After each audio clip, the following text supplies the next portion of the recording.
இன்றைய தினம் நேற்றைக்கு என்று கருதுகிறேன் பாரதிய ஜனதா கட்சியினுடைய மாநில தலைவர் திரு அண்ணாமலை அவர்கள் அனைத்து இந்திய அண்ணா திராவிட முன்னேற்ற கழகத்தை பற்றி சில விமர்சனங்களை தெரிவித்துள்ளார். அனைத்து இந்திய அண்ணா திராவிட முன்னேற்ற கழகம்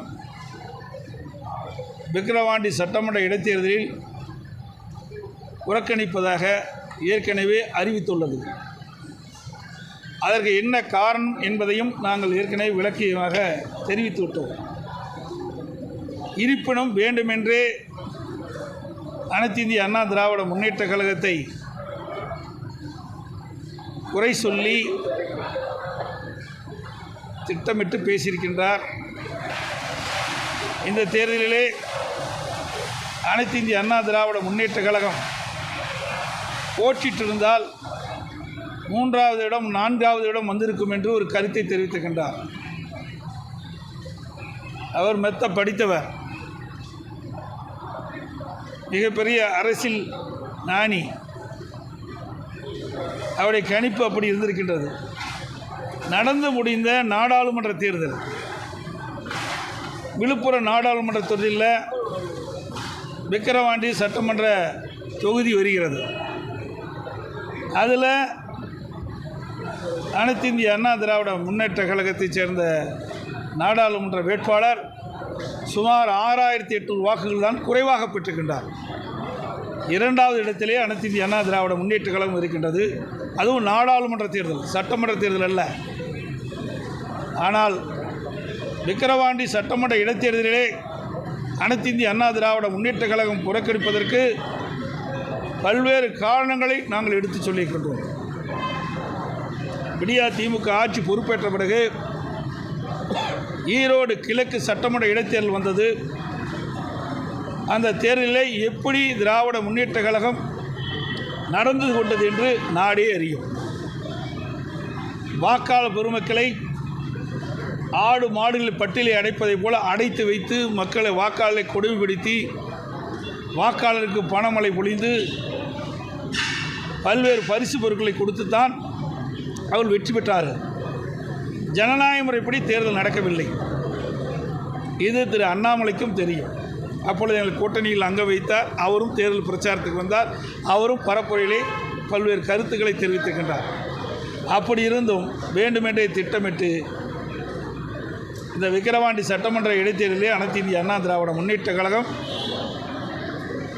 வெற்றி குறிப்பிட்டு செய்தி வெளியிட்டிருப்பது கண்டிக்கத்தக்கது. அது மட்டுமல்ல, ஏதோ அவர் திரு அண்ணாமலை வந்த பிறகுதான் பாரதிய ஜனதா கட்சி தமிழகத்திலே வளர்ந்திருப்பது போன்ற ஒரு தோற்றத்தை, மாய தோற்றத்தை உருவாக்கி கொண்டிருக்கின்றார். உண்மையிலே அது அல்ல. 2014 பாரதிய ஜனதா கட்சி அவர்களோடு பல்வேறு கட்சிகள் கூட்டணி அமைச்சு போட்டியிட்டன. இப்போ இருக்கின்ற 2024 பாரதிய ஜனதா தலைமையிலே அமைக்கப்பட்ட கூட்டணியில் அப்பொழுதும் பல கட்சிகள் இடம்பெற்றிருந்தன. 2014 பாரதிய ஜனதா கட்சி, பாட்டாளி மக்கள் கட்சி, தேமுதிக, புதிய நீதி கட்சி, மறுமலர்ச்சி திராவிட முன்னேற்ற கழகம், இன்னும் பல கட்சிகள்லாம் உங்கள் நாடு தேசிய கட்சின்னு என்று கருது, இன்னும் பல கட்சிகள்லாம் ஒன்றாக இணைந்து 2014 போட்டியிட்டார்கள். அப்பொழுது கோவை நாடாளுமன்ற தொகுதியிலே மரியாதைக்குரிய இன்றைக்கு மேதக ஆளுநராக இருக்கின்ற திரு சிபி ராதாகிருஷ்ணன் போட்டியிட்டார். அப்பொழுது அண்ணா திமுக வேட்பாளரை விட 42,000 வாக்குகள் தான் குறைவாக பெற்றார். இப்பொழுது 2024 நாடாளுமன்ற தேர்தலிலே, கோவை நாடாளுமன்ற தேர்தலிலே பாரதிய ஜனதா கட்சியின் சார்பாக திரு அண்ணாமலை போட்டியிட்டார். அவர் திராவிட முன்னேற்ற கழக வேட்பாளரை விட 1,18,000 வீட்டு குறைவாக பெற்றிருக்கின்றார். அப்படி என்றால் எங்கே பாரதிய ஜனதா வளர்ந்துருக்குது? அதோடு 2014ஆம் ஆண்டு பாரதிய ஜனதா கூட்டணியில் பெற்ற வாக்குகள் 18.80. தற்போது பாரதிய ஜனதா தலைமையில் அமைக்கப்பட்ட கூட்டணிகள் பெற்ற வாக்கு 18.28. ஆக 0.52% குறைவாகத்தான் வாக்குகளை பெற்றுக்கின்றார்கள். அவர் தினந்தோறும் பேட்டி கொடுத்து கொண்டிருக்கிறார். பேட்டியிலே தன்னை அடையாளப்படுத்திக் கொண்டிருக்கின்றார். அவர் பாரதிய ஜனதா கட்சியினுடைய மாநில தலைவராக வந்த பொழுது என்ன புதிய திட்டத்தை மத்திய அரசின் மூலமாக தமிழ்நாட்டு மக்களுக்கு பெற்றுத் தந்திருக்கின்றார்? எதுவுமே கிடையாது. வாயிலே வடை சுட்டுக்கிட்டு இருக்கார். எப்பொழுது பார்த்தாலும் பொய் செய்திகளை வெளியிட்டுக் கொண்டிருக்கின்றார். மற்ற கட்சிகளே அவதூறாக பேசுவதுதான் அவர் தொடர்ந்து வழக்கமாக கொண்டிருக்கின்றார். அது மட்டுமல்ல, கோவை நாடாளுமன்ற தொகுதியிலே போட்டியிட்ட பொழுது 100 வாக்குறுதிகள் 500 நாளில் நிறைவேற்றப்படும் சொன்னார். எந்த கட்சியை சேர்ந்த தலைவரும் இப்படிப்பட்ட வாக்குறுதி கொடுத்ததே கிடையாது. ஆனால் இப்படி ஒரு பொய்யான செய்தியை வாக்காளர் பெருமக்கள் இருந்ததை சொல்லித்தான் இவ்வளவு வாக்குகளை பெற்றார் ஒழிய உண்மை செய்தியை சொல்லி பெறவில்லை. அவர் சொன்ன செய்தியை வைத்துத்தான், அதாவது 100 அறிவிப்புகள் 500 நாட்களில் நிறைவேற்றப்படும் என்ற செய்தியை வைத்துத்தான் மக்கள் அவருக்கு வாக்களித்தார்கள். இப்பொழுது மத்தியிலே பாரதிய ஜனதா ஆட்சி தான் வந்திருக்குது. எதிர்பார்க்குறோம் 500 நாளில் 100 வாக்குறுதி நிறைவேற்றுவாரா, கொடுக்கப்பட்ட வாக்குறுதியை திரு அண்ணாமலை நிறைவேற்றுவாரா என்று மக்கள் எதிர்பார்க்கிறார்கள். அது மட்டுமல்ல, இப்படிப்பட்ட பாரதிய ஜனதா கட்சியில் மாநில தலைவர் இருக்கின்ற காரணத்தினால்தான் 300க்கும் மேற்பட்ட தொகுதியில் வெற்றி பெற்று ஆட்சி அமைத்த பாரதிய ஜனதா கட்சி இன்றைய தினம் சறுக்கி கூட்டணி அமைச்சு ஆட்சியிலே அமர்ந்திருக்கின்றது. அதை முதல் அவர் கவனத்தில் எடுத்துக்கொள்ள வேண்டும். பாஜகவில் மற்ற தலைவர்கள் யாரும் அதிமுக பற்றி விமர்சிக்காத போது அண்ணாமலை மட்டும் தொடர்ந்து விமர்சிக்கிறதுக்கான காரணம் அவரை அடையாளப்படுத்தி இருப்பதாக பேசிட்டு இருக்காரு.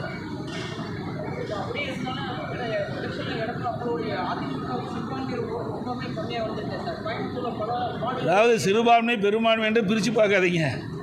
நாட்டில் அப்படி இருக்கக்கூடாதுன்னு தான் அதிமுகவுடைய நிலைப்பாடு. ஜாதிக்கும் மதத்திற்கும் அப்பாற்பட்ட கட்சி அனைத்து இந்திய அண்ணா திராவிட முன்னேற்ற கழகம். இதிலே சட்டமன்றத்துக்கு இந்த தேர்தல் இல்லை, இது நாடாளுமன்ற தேர்தல். நல்லா எண்ணி பாருங்க. 2019 நாடாளுமன்ற தேர்தல் நடந்தது. அப்போது சுமார் 22 சட்டமன்ற தொகுதி கிடைக்கும் இடைத்தேர்தல் நடந்தது. அதில் எல்லாமே திமுக போட்டிட்டது, அண்ணா திமுக போட்டிட்டது. அப்போ சூலூர்லேயும் போட்டிட்டோம். அப்போ திமுக இங்கே யார் நியூஸ் சொன்னாங்களே, கம்யூனிஸ்ட் தான் நாடாளுமன்றம். அப்போ நாடாளுமன்றத்துக்கு கம்யூனிஸ்ட் கட்சியை சேர்ந்தவர் நின்னார்.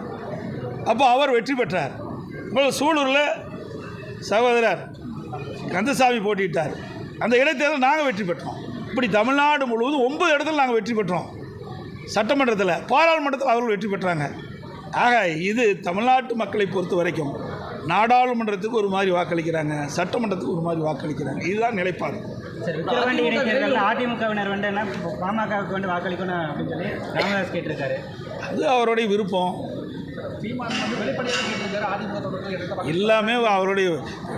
எல்லாமே அந்தந்த கட்சியுடைய தலைவருடைய விருப்பப்படி அவர்கள் கேட்குறாங்க. சசிகலா தொடர்ந்து சொல்லிட்டு இருக்காங்க.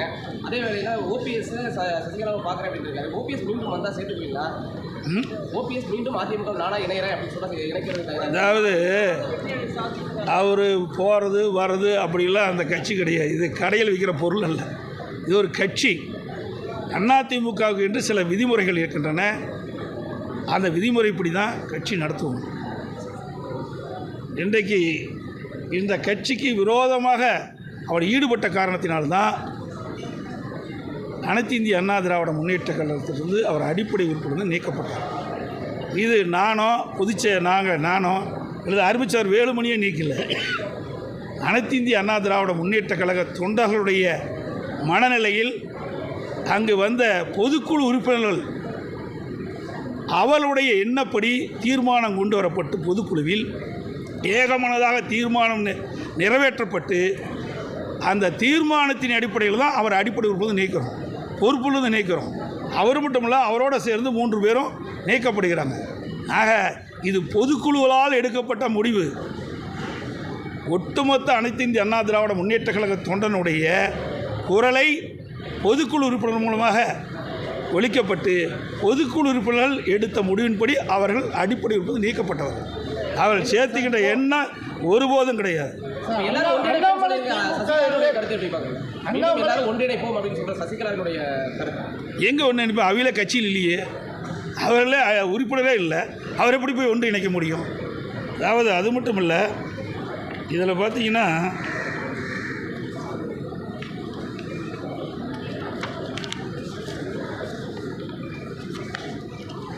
திருமதி சசிகலா அம்மா அவர்கள் 2021 சட்டமன்ற பொதுத் தேர்தலின் போது அவர்களாக வெளியிடப்பட்ட அறிக்கை எல்லா ஊடகத்திலையும் பத்திரிகையிலையும் வந்தது.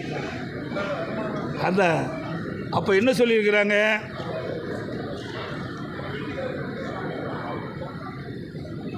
அம்மா அவர்கள் உயிருடன் இருந்தபோது எப்படி அவர் எண்ணத்தை செயல்படுத்துவதும் சகோதரியாக இருந்தவனும் அவர் மறைந்த பிறகும் அப்படித்தான் இருக்கின்றேன். நான் என்றும் பதவிக்காகவோ பட்டத்திற்காகவோ அதிகாரத்திற்காகவோ ஆசைப்பட்டதில்லை. புரட்சித் தலைவியின் அன்பு தொண்டர்களும் தமிழக மக்களும் நான் என்றென்றும் நன்றியுடனாக இருப்பேன். நான் அரசியலை விட்டு ஒதுங்கி இருந்து அம்மாவின் பொற்கால ஆட்சி அமைய நான் என்றும் தெய்வமாக வணங்கும் என் அக்கா புரட்சித் தலைவரிடம் எல்லாம் உள்ள இறைவனிடம் பிரார்த்தனை செய்து கொண்டே இருப்பேன். அப்பொழுதே அறிவிச்சிட்டாங்க. 2021 நான் பதவியில் இல்லைன்னு அறிவிச்சிட்டாங்க. அப்புறம் 3 ஆண்டு காலம் கழித்து இப்போ நான் ரீஎன்ட்ரிங்கிறாங்க. இது என்ன கம்பெனியா, கார்ப்பரேட் கம்பெனியா, வேலைக்கு போயிட்டு மாதிரி இணையிறதுக்கு? இது கட்சிங்க, நல்லா எண்ணி பார்க்க வேண்டும். ஆகவே உண்மையிலேயே அவர்களுக்கு மீண்டும் அனைத்து இந்திய அண்ணா திராவிட முன்னேற்ற கழக ஆட்சி தமிழகத்தில் ஏற்பட வேண்டும் என்று எண்ணினால், மனதார உளமாற எண்ணினால், எப்படி திருமதி ஜானகி அம்மையா அவர்கள் கட்சி 2ஆக பிளவுபட்ட போது அவர் அழகாக அறிக்கை வெளியிட்டார். மாண்புமிகு அம்மா அவர்கள்தான் இந்த கட்சி ஏற்று நடத்துவார்கள், அவளுக்கு நான் உறுதுணையாக இருப்பேன், அனைவரும் ஒருமித்த கருத்தோடு செயல்பட்டு மீண்டும் பொன்மனச்செம்மல் புரட்சித் தலைவர் எம்ஜிஆர் ஆட்சி அமைக்க வேண்டும் என்று சொன்னார். அந்த நற்பண்பும் இவரிடத்தில் இருப்போம் என்று நாங்கள் எதிர்பார்க்கின்றோம். அது அப்படிப்பட்ட ஒரு நல்ல எண்ணத்தின் அடிப்படையில் அவர் செயல்பட்டால் நன்றாக இருக்கும் என்று தொண்டர்கள் அனைவரும் எண்ணுகிறார். திமுக பாஜக தலைவர் அண்ணாமலை இடையே ஒரு ரகசிய உறவு இருக்குது அப்படிங்கிற மாதிரி ஒரு தகவல் வருது. திமுக அண்ணாமலை இடையே ரகசிய உறவு இருக்குது அப்படிங்கிற ஒரு தகவலும் பரவிட்டு, அதை எப்படி பார்க்குறீங்க சார்? நீங்கள் அவரை கேட்டால் தான் தெரியும். இல்லை என்ன எங்களுக்கு எப்படி தெரியும்? அவருக்கு எங்களுக்கு என்ன சம்மதம்? சரி, அண்ணாமலைக்கு எங்களுக்கு என்ன சம்மதம்? நீ அவர்கள் கேட்டால் அந்த உண்மையை நீங்கள் தெரிஞ்சு கொள்ளலாம். நிதியமைச்சர் பேசுகிறதா ஒரு ஆடியோவை வெளியிட்டாரு அண்ணாமலை. திமுக முன்னாள் நிதியமைச்சர் பேசுகிறதா ஊழல் குறித்து ஒரு ஆடியோ வெளியிட்டார். அதன் பிறகு அவர் எந்த இடத்துலையும் புகாரும் கொடுக்கல, அதுக்கு அடுத்தபடி எதையுமே செய்யலை. அப்போ இது அவருடைய யார் ஊழல் செஞ்சான்னு சொல்கிறீங்க? எனக்கு புரியல. முன்னாள் திமுக நிதியமைச்சர் அவருடைய திமுக ஸ்டாலினுடைய மகனும் மருமகனும் 30,000 கோடி ஊழல் செஞ்சு ஒரு ஆடியோ வெளியிட்டிருந்தார். விளக்கமாக கேளுங்க. அதுக்கப்புறம் அவர் அது சம்மந்தமாக எந்த புகாரும் எங்கேயும் அளிக்கலை. இதெல்லாம் அவங்களுக்குள்ள இருக்கிற ஒரு ரகசிய உறவை காட்டுதா அப்படின்னு இருக்கலாம். ஏனென்று சொன்னால் இன்றைக்கு இந்த ஊடகங்களும் பத்திரிகைகளும் ஒரு அருமையான கேள்வி கேட்டுக்கிறீங்க, அதோடு முடிஞ்சு போச்சு. அதுக்கு முன்னாடி எங்களை தான் கேள்வி கேட்டுட்டு இருக்கிறீங்க. அவர்கள் கேள்வி கேட்கவே மறுக்கிறீங்க. திராவிட முன்னேற்ற கழகம் ஆட்சி பொறுப்பேற்ற பிறகு சுமார் 30,000 கோடி அவருடைய ஆட்சி காலத்தில் பல்வேறு துறைகளில் சம்பாதிக்கப்பட்ட பணத்தை என்ன செய்வது என்று தெரியாமல் தடுமாறி கொண்டிருக்கார் என்ற செய்தியை ஆடியோ மூலமாக அன்றைய நிதியமைச்சர், இன்றைக்கு அமைச்சராக இருக்கின்ற திரு பழனிவேல் ராஜன் அவர்கள் தெரிவித்திருக்கிறார். அதை பற்றி அவரும் பேசியிருக்கார், நாங்களும் பேசியிருக்கோம், தொடர்ந்து நாங்கள் பேசிக்கிட்டு தான் இருக்கிறோம். அந்த உண்மையெல்லாம் எங்களுடைய ஆட்சி அமைந்த பிறகு வெளியிலே கொண்டு வரப்படும். ஆக இவ்வளவு பெரிய ஊழல் நடந்தவர்கள் இன்றைக்கு நாட்டு மக்களிடத்திலே ஒரு நாடகத்தை அரங்கேற்றி உத்தம புத்தர்கள் போல் ஒரு நாடகத்தை அரங்கேற்றின் போது தான் விந்தையாக இருக்கின்றது.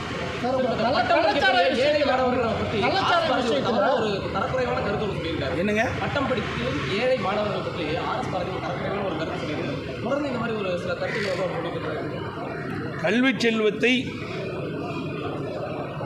இன்றைய தினம் கொச்சைப்படுத்தி பேசியவர் திரு ஆர்எஸ் பாரதி அவர்கள். காலத்தால் அளிக்க முடியாத செல்வம் கல்வி செல்வம்.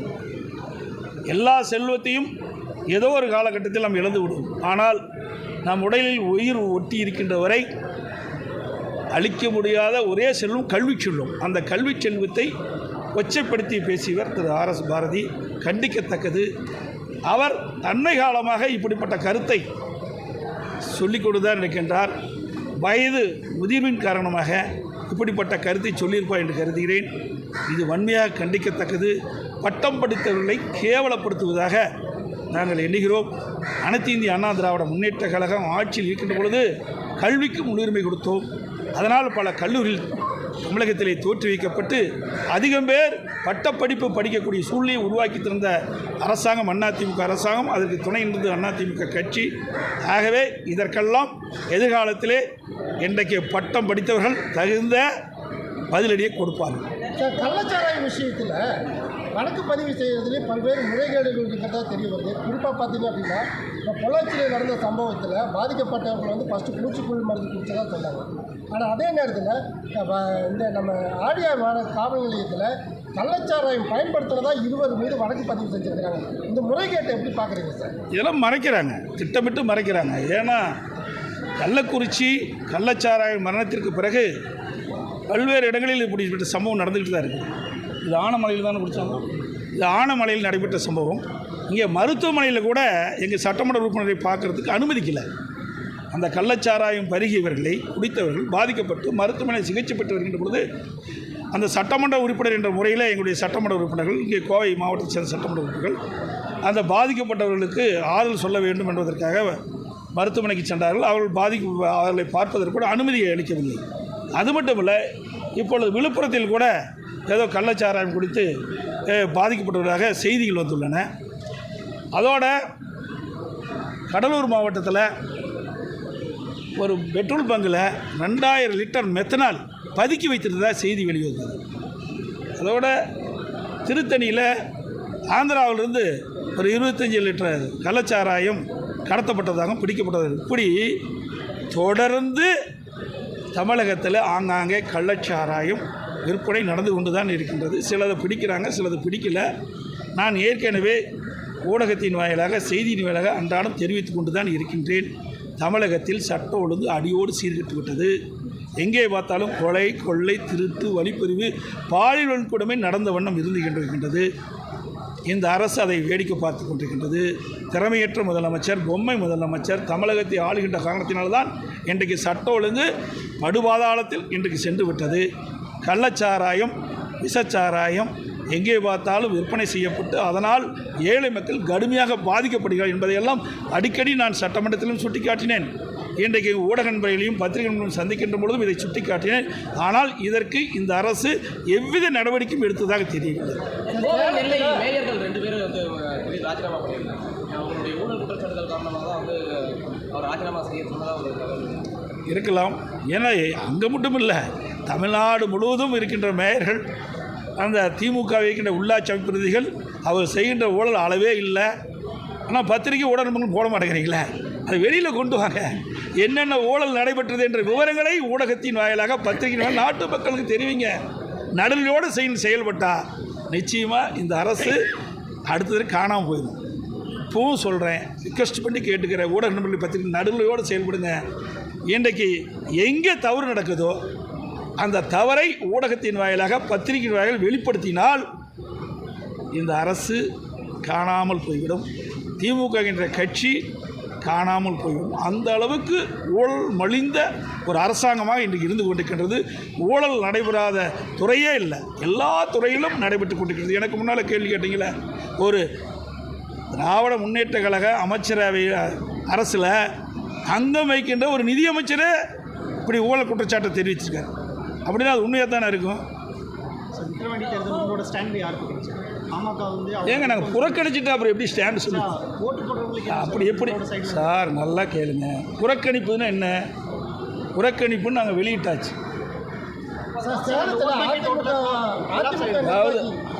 அதாவது தெளிவாக நான் சொல்கிறேன், அனைத்து இந்திய அண்ணா திராவிட முன்னேற்ற கழகம் போட்டியிடாத காரணம் தெளிவுபடுத்தி ஜனநாயக முறைப்படி அந்த தேர்தல் நடக்கும். இப்போ என்ன நடந்துகிட்டு இருக்குது? ஊடகத்திலையும் பத்திரிகையும் காட்டுறீங்களா? பொருளை பிடிக்கிறாங்க, ரோட்டில் போடுறாங்க.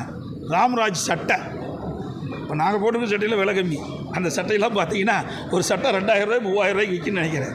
வேஷ்டி, பட்டு புடவை அத்தனையும் கூட குவிக்கிறாங்க. 10 அமைச்சர்கள் விக்கிரவாண்டியிலே முகாமிட்டு வீதி வீதியாக போய் பணமுலைய வாக்காளருக்கு அப்படியே தாராளமாக இன்றைக்கி வாரி இறைக்கிறாங்க. தினந்தோறும் பிரியாணி போட்டுட்டு இருக்கிறாங்க. இப்படிப்பட்ட நிலையில் போய் ஜனநாயக முறை இப்படி தேர்தல் நடக்குமா? சொல்லுங்க பார்க்கலாம். ஜனநாயகமே திமுக ஜனநாயகத்தை படுகொலை செய்யுது. இப்போ வாக்குப்பதிவு சதவீதம் எந்த அளவுக்கு இருக்குது? முடிஞ்ச பிறகு தான் சொல்ல முடியும்.